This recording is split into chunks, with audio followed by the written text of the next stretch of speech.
ಪಹಲ್ಗಾಮ್ ಉಗ್ರರ ದಾಳಿಯ ವಿರುದ್ಧ ಭಾರತ ಸಿಡಿದೆದ್ದಿದೆ. ಪಾಕ್ ವಿರುದ್ಧ 10 ಪ್ರಮುಖ ತೀರ್ಮಾನಗಳನ್ನು ಇದುವರೆಗೆ ಭಾರತ ಕೈಗೊಂಡಿದೆ. ಆ 10 ತೀರ್ಮಾನಗಳಿಂದ ಪಾಕ್ಗೆ ಬಿಸಿ ಮುಟ್ಟಿಸುವಂತಹ ಕೆಲಸವನ್ನ ಮಾಡ್ತಾ ಇದೆ ಭಾರತ ಸರ್ಕಾರ. ಆ ಬಿಸಿ ಆಲ್ರೆಡಿ ಮುಟ್ಟಿದೆ ಅನ್ನೋದಕ್ಕೆ ಸಾಕ್ಷಿ ಪಾಕಿಸ್ತಾನದಿಂದ ಬರ್ತಾ ಇರುವಂತಹ ಹೇಳಿಕೆಗಳು. ಬಾಲ ಸುಟ್ಟ ಬೆಕ್ಕಿನಂತಾಗಿದ್ದಾರೆ ಪಾಕಿಸ್ತಾನದ ನಾಯಕರು.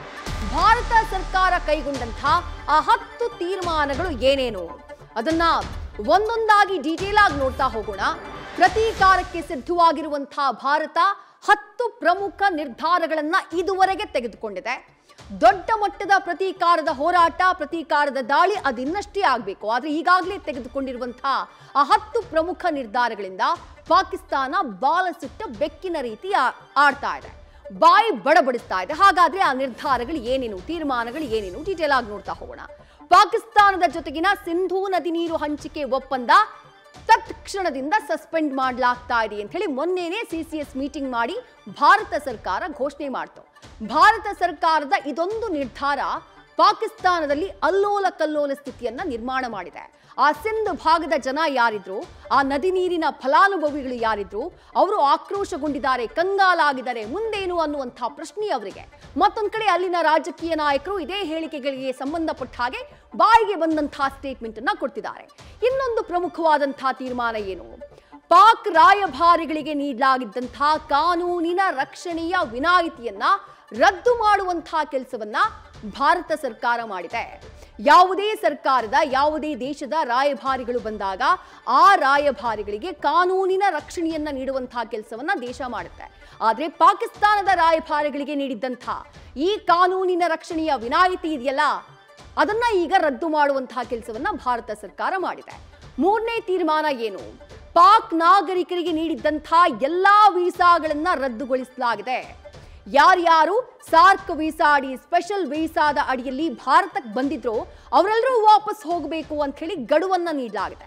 ಜೊತೆಗೆ ಇನ್ಮುಂದೆ ಯಾವುದೇ ಕಾರಣಕ್ಕೂ ಹೊಸ ವೀಸಾಗಳನ್ನ ನಾವು ನೀಡೋದಿಲ್ಲ, ಅಂದ್ರೆ ಹೊಸದಾಗಿ ಯಾರು ಭಾರತಕ್ಕೆ ಬರೋ ಹಾಗಿಲ್ಲ. ಬಂದಿರುವಂತಹ ಪಾಕಿಸ್ತಾನದ ಪ್ರಜೆಗಳು ಇಲ್ಯಾ ಜಾಂಡ ಹೊಡಿದಾರೋ ಅವರು ವಾಪಸ್ ಪಾಕಿಸ್ತಾನಕ್ಕೆ ಹೋಗಬೇಕು. ಅದಕ್ಕೆ ಕೊಟ್ಟಿರುವಂತಹ ಗಡುವೇನು, ಏಪ್ರಿಲ್ 27ನೇ ತಾರೀಕು, ಅಂದ್ರೆ ನಾಳೆಯ ಒಳಗಾಗಿ ಅವರು ಹೋಗಬೇಕು. ಮೆಡಿಕಲ್ ಉದ್ದೇಶಗಳಿಗೆ, ಅಂದ್ರೆ ಅಲ್ಲ ಆಸ್ಪತ್ರೆಗಳಿಲ್ವಲ್ಲ, ಸರಿಯಾದಂತಹ ಆಸ್ಪತ್ರೆ ಇಲ್ಲ, ಮಲ್ಟಿ ಸ್ಪೆಷಾಲಿಟಿ ಆಸ್ಪತ್ರೆಗಳಿಲ್ಲ, ಒಳ್ಳೆಯ ಟ್ರೀಟ್ಮೆಂಟ್ ಸಿಗೋದಿಲ್ಲ. ಹಾಗಾಗಿ ಪಾಕಿಸ್ತಾನದ ಎಷ್ಟೋ ರೋಗಿಗಳು ಟ್ರೀಟ್ಮೆಂಟ್ ಅನ್ನ ಪಡೆಯೋಕೆ ಭಾರತಕ್ಕೆ ಬರ್ತಾರೆ. ಅಂಥವ್ರಿಗೂ ಕೂಡ ಗಡುವನ್ನ ನೀಡುವಂತಹ ಕೆಲಸವನ್ನ ಭಾರತ ಸರ್ಕಾರ ಮಾಡಿದೆ. ಇನ್ನು ಮತ್ತೊಂದು ಪ್ರಮುಖವಾದಂತಹ ನಿರ್ಧಾರ ಏನು ಅಂದ್ರೆ, ಅಟಾರಿ ವಾಘಾ ಚೆಕ್ ಪೋಸ್ಟ್ ಏನಿದೆ, ಆ ಗಡಿ ಏನಿದೆ, ಆ ಗಡಿಯನ್ನ ಬಂದ್ ಮಾಡುವಂತಹ ನಿರ್ಧಾರವನ್ನ ತೆಗೆದುಕೊಂಡಿದೆ. ಆಲ್ರೆಡಿ ಗಡಿ ಕ್ಲೋಸ್ ಆಗಿದೆ. ಹಾಗಾಗಿ ಪಾಕಿಸ್ತಾನದವರು ಈ ಕಡೆ ಬರೋದು, ಈ ಕಡೆಯಿಂದ ಪಾಕಿಸ್ತಾನಕ್ಕೆ ಹೋಗೋದು ಎಲ್ಲವೂ ಬಂದ್.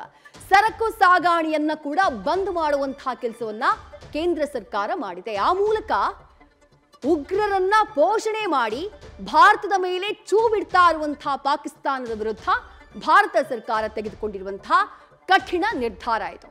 5ನೇ ತೀರ್ಮಾನ ಏನು, ನೌಕಾಪಡೆಯಿಂದ ಮೊನ್ನೆ ಮಿಸೈಲ್ನ ಪರೀಕ್ಷೆ ಆಯಿತು. ವಾಯುಪಡೆ ಕೂಡ ಆಕ್ರಮಣ ಸಮರಾಭ್ಯಾಸವನ್ನ ಮಾಡ್ತಾ ಇದೆ. Already S-400 air drone system ಏನಿದೆ, ಆ ಸಿಸ್ಟಮ್ನ ಗಡಿಯಲ್ಲಿ ನಿಯೋಜನೆ ಮಾಡಲಾಗಿದೆ. ಅಂದ್ರೆ ಪಾಕಿಸ್ತಾನದ ಯಾವುದೇ ಮಿಸೈಲ್ಗಳು ಅಥವಾ ಆ ಕಡೆಯಿಂದ ಯಾವುದೇ ವಾಯು ದಾಳಿ ಏನಾದರೂ ಆದ್ರೆ ಅದನ್ನ ತಡೆಯುವಂತಹ ಏರ್ ಡಿಫೆನ್ಸ್ ಸಿಸ್ಟಮ್ S-400ನ ಆಲ್ರೆಡಿ ನಿಯೋಜನೆ ಮಾಡಲಾಗಿದೆ. ರಫೇಲ್ಗಳನ್ನ ನಿಯೋಜನೆ ಮಾಡಲಾಗಿದೆ. ಸ್ಕ್ಯಾಲ್ಪ್ ಮಿಸೈಲ್ಗಳ ಸಮೇತ ಸಮರಾಭ್ಯಾಸ ವಾಯುಸೇನೆಯ ಮೂಲಕ ಹಾಗೆ ನೌಕಾಸೇನೆಯ ಮೂಲಕ ಆಲ್ರೆಡಿ ಆರಂಭ ಆಗಿದೆ.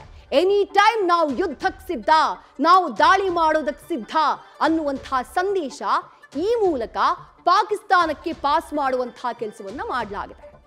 6ನೇ ತೀರ್ಮಾನ ಏನು, ಭಯೋತ್ಪಾದನೆಯ ವಿರುದ್ಧದ ಕಾರ್ಯಾಚರಣೆಗೆ ಧ್ರುವ ಹೆಲಿಕಾಪ್ಟರ್ಗೆ ಅನುಮತಿಯನ್ನ ನೀಡಲಾಗಿದೆ.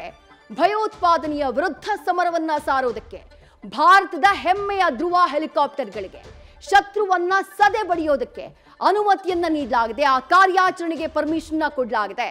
ಇನ್ನು ಅಟಾರಿ ವಾಘಾ ಬಾರ್ಡರ್ನಲ್ಲಿ ಎರಡೂ ದೇಶದ ಬೀಟಿಂಗ್ ರಿಟ್ರೀಟ್ ನ ಕಡಿತ ಮಾಡಲಾಗಿದೆ. ಬೀಟಿಂಗ್ ರಿಟ್ರೀಟ್ ಅನ್ನ ನೀವು ಗಮನಿಸಿರಬಹುದು.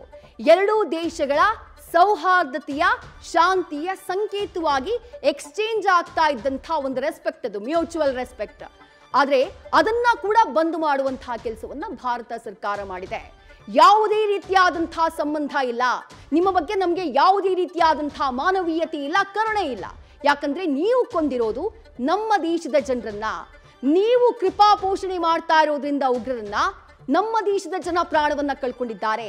ಎಲ್ಲಿ ತನಕ ನೀವು ಉಗ್ರರನ್ನ ಪೋಷಣೆ ಮಾಡೋದನ್ನ ಬಿಡೋದಿಲ್ವೋ ಅಲ್ಲಿ ತನಕ ನಿಮ್ಮ ಜೊತೆಗೆ ನಮ್ಮ ಯಾವುದೇ ರೀತಿಯಾದಂತಹ ಸಂಬಂಧ ಇಲ್ಲ ಅನ್ನುವಂತಹ ಸ್ಪಷ್ಟ ಮೆಸೇಜ್ ಈ ಮೂಲಕ ಪಾಸ್ ಆಗಿದೆ. 8ನೇ ತೀರ್ಮಾನ, ಭಾರತ ಪಾಕ್ ಗಡಿಯಲ್ಲಿ ನಾಗರಿಕರ ಓಡಾಟವನ್ನ ನಿರ್ಬಂಧಿಸುವಂತಹ ಕೆಲಸವನ್ನ ಕೇಂದ್ರ ಸರ್ಕಾರ ಮಾಡಿದೆ. ಹಾಗೆಯೇ ಮೊನ್ನೆ ದೆಹಲಿಯಲ್ಲಿ ಸರ್ವ ಪಕ್ಷಗಳ ಸಭೆ ನಡೆಯಿತು. ಆ ಸಭೆಯಲ್ಲಿ ಎಲ್ಲಾ ಪಕ್ಷಗಳ ಬೆಂಬಲ ಸಲಹೆಯನ್ನ ಪಡೆಯುವಂತಹ ಕೆಲಸವನ್ನ ಭಾರತ ಸರ್ಕಾರ, ಕೇಂದ್ರ ಸರ್ಕಾರ ಮಾಡಿತು. ಅಂದ್ರೆ ಎಲ್ಲರನ್ನ ಒಟ್ಟುಗೂಡಿಸಿ ಒಂದು ನಿರ್ಧಾರವನ್ನ ತೆಗೆದುಕೊಳ್ಳೋದಕ್ಕೆ, ಮುಂದೆ ಭಾರತ ಸರ್ಕಾರ ತೆಗೆದುಕೊಳ್ಳುವಂತಹ ನಿರ್ಧಾರಕ್ಕೆ ಎಲ್ಲರ ಬೆಂಬಲವನ್ನ ಪಡೆಯುವಂತಹ ಕೆಲಸವನ್ನ ಭಾರತ ಸರ್ಕಾರ ಮಾಡಿತು. ಅದರ ಜೊತೆಗೆ 10ನೇ ತೀರ್ಮಾನ ಏನು ಅಂದ್ರೆ, ಆಲ್ರೆಡಿ ಎಲ್ಲಾ ರಾಜ್ಯಗಳ ಮುಖ್ಯಮಂತ್ರಿಗಳಿಗೆ ಪಾಕ್ ನಾಗರಿಕರನ್ನ ವಾಪಸ್ ಕಳುಹಿಸುವಂತಹ ಸೂಚನೆಯನ್ನ ಭಾರತ ಸರ್ಕಾರ ಆಲ್ರೆಡಿ ನೀಡಿದೆ. ಗೃಹ ಸಚಿವರ ಮೂಲಕ ಎಲ್ಲಾ ರಾಜ್ಯದ ಮುಖ್ಯಮಂತ್ರಿಗಳಿಗೆ ಆ ಮೆಸೇಜ್ ಆಲ್ರೆಡಿ ಪಾಸ್ ಆಗಿದೆ. ನ್ಯೂಸ್ ಫಸ್ಟ್, ನಿರ್ಭೀತಿಯಿಂದ ನಿಮ್ಮ ಪರವಾಗಿ.